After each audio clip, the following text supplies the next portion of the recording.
आज Doubtnut app download करें। Doubtnut पर अपने सभी गणित, रसायन विज्ञान, भौतिक विज्ञान और जीव विज्ञान के डाउट्स का करो सफाया। बस प्रश्न की फोटो खींचो, एक ही प्रश्न को क्रॉप करो और तुरंत वीडियो सोल्यूशन पाओ। अभी डाउनलोड करें। हेलो दोस्तों, आइए देखते हैं एक प्रश्न। इसमें हमसे क्या कह रहे हैं। 7 सफ़ेद गेंद तथा 3 काली गेंद यादृच्छा एक कतार में रखी हैं। कोई 2 काली गेंदों के एक दूसरे के आसन्न न होने की प्रायिकता ज्ञात कीजिए। अब देखिए, हमारे पास कुल कितनी गेंद है।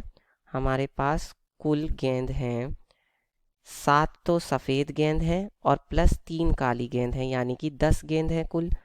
तो हम इन कुल गेंदे को 10 जो गेंदें हैं इनको कितने तरीके से व्यवस्थित कर सकते हैं। तो कुल जो प्रकार हो जाएंगे, कुल तरीके जो होंगे इनको व्यवस्थित करने के, वो कितने हो जाएंगे। वो हो जाएंगे, देखिए, फैक्टोरियल 10। क्योंकि अगर n वस्तुएं होती हैं तो उनको हम फैक्टोरियल n तरीकों से व्यवस्थित कर सकते हैं। तो ये तो कुल तरीके आ गए, ठीक है। या इसको हम कुल संभावनाएं भी कह सकते हैं, ठीक। अब उसमें से इन्होंने हमसे ये कहा है कि जो 2 गेंदें हैं काली, 2 काली गेंद एक दूसरे के आसन्न नहीं होनी चाहिए। आसन्न का मतलब होता है बराबर बराबर में। जैसे ये ब्लैक ब्लैक, ये दोनों एक दूसरे के बराबर में हो गई, तो ऐसे नहीं होनी चाहिए। तो हम इसको क्या कर सकते हैं, इसको हम कैसे व्यवस्थित करेंगे। देखिए, पहले तो हम सभी सफ़ेद गेंदों को रख देते हैं। तो सफ़ेद गेंदें हमारे पास कितनी हैं, 7 हैं। तो 1 2 3 4 5 6 7, ठीक है। तो इन 7 गेंदों को हमने रख दिया। अब इन 7 गेंदों को हम कितने तरीके से व्यवस्थित कर सकते हैं। फैक्टोरियल 7 तरीके से व्यवस्थित कर सकते हैं 7 गेंदों को, ठीक है।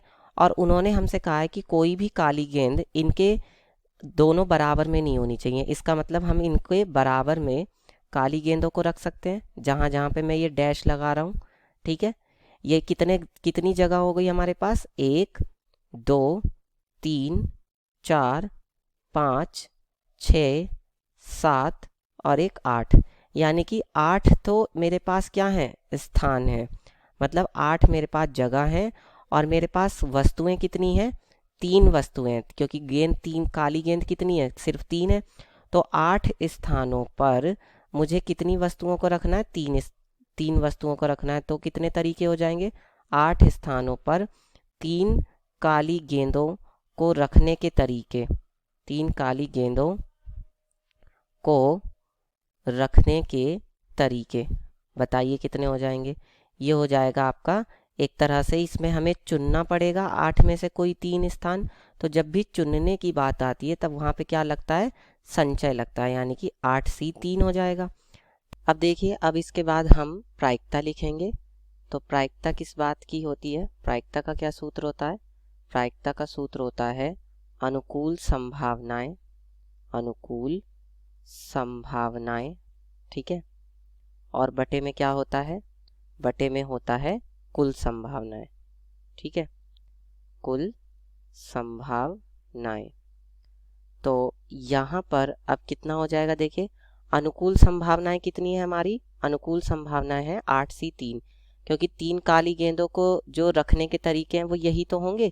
तो यानी कि हमारी जो अनुकूल परिस्थितियां हैं वो 8C3 होंगी। तो ये हो गई हमारी 8C3। और बटे में कुल संभावनाएं कितनी है हमारी, देखिए, कुल संभावनाएं हैं फैक्टोरियल 10। तो ये हम यहाँ पे लिख देते हैं फैक्टोरियल 10। अब ये कितना हो जाएगा, इसको अगर हम सरल करें तो यहाँ पर सूत्र लगेगा NCR का। तो NCR का क्या सूत्र होता है, फैक्टोरियल n बटे में factorial r, factorial n minus r, ठीक है। तो ये कितना हो जाएगा, ये आपका यहाँ से हो जाएगा फैक्टोरियल 10, ठीक, सॉरी फैक्टोरियल 8 आएगा। एक मिनट मैं इसको ठीक कर देता हूँ। ये आएगा आपका यहाँ पे कितना, फैक्टोरियल 8, ठीक है। और बटे में फैक्टोरियल 3 और फैक्टोरियल 8 माइनस 3, और बटे में क्या है, फैक्टोरियल 10 है ही है। तो अब ये किसके बराबर हो जाएगा, ये बराबर, अगर मैं इस 8 को बाहर कॉमन लूँ तो ये कितना होगा, ये होगा आपका 8 गुणा 7 गुणा 6, ठीक है, ये आएगा। और इसी तरह से अंदर कितना बचेगा, फिर फैक्टोरियल 5 बच जाएगा। और बटे में फैक्टोरियल 3 को मैं क्या लिख सकता हूँ, 3 गुणा में 2, और 8 में से 3 जाएगा तो कितना बचेगा, फैक्टोरियल 5। तो फैक्टोरियल 5 से फैक्टोरियल 5 कट जाएगा और बटे में फैक्टोरियल 10 है ही है। तो ये कितना हो जाएगा, अब देखिए 3 दूनी कितना होता है 6, तो ये कट जाएगा। तो यहाँ से आपका आ जाएगा 8 गुणा में 7 और बटे में फैक्टोरियल 10। अब इसको भी आगे हम सरल कर सकते हैं।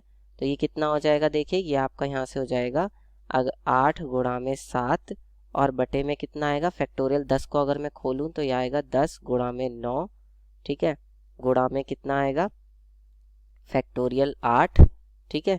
तो इसको भी मैं क्या कह सकता हूँ, इसको मैं यहाँ से लिख सकता हूँ 8 गुणा में 7 और बटे में कितना आ जाएगा 10 गुणा में 9 गुणा में 8 गुणा में 7 और गुणा में कितना आएगा फैक्टोरियल 6। तो देखिए 8 और 7 से 8 और 7 कट जाएगा, ठीक है। तो नीचे कितना बचेगा, नीचे बच जाएगा आपका 10 निम 90 और फैक्टोरियल 6, ठीक है। तो ये कितना होता है, अब फैक्टोरियल 6 का मान कितना होता है, फैक्टोरियल 6 का मान को हम लिख सकते हैं 6 गुणा में फैक्टोरियल 5, ठीक है। तो ये कितना हो जाएगा 1 बटे में 6 निम कितना होता है 54, ठीक, और गुणा फैक्टोरियल 5। फैक्टोरियल 5 का कितना मान होता है, फैक्टोरियल 5 का मान होता है 120, ठीक है, और ये 540 है ही है। तो अब ये कितना हो जाएगा, ये आ जाएगा आपका 1 बटे में 12 चौक 48 का 8 हासिल लगा 4, 12 पंजे 60 और 4 64, ठीक है, और 2 जीरो आ जाएंगी, ठीक है। तो आपका यही उत्तर हो जाएगा जो कि अभीष्ट प्रायिकता होगी, इसको मैं PE कह देता हूँ, ठीक है। कक्षा 6 से 12वीं से लेकर नीट, IIT, JEE वो एडवांस के लेवल तक 1 करोड़ से ज्यादा छात्रों का भरोसा। आज ही डाउनलोड करें डाउटनेट ऐप या व्हाट्सएप करें अपने सारे डाउट्स 8400 400 400 पर।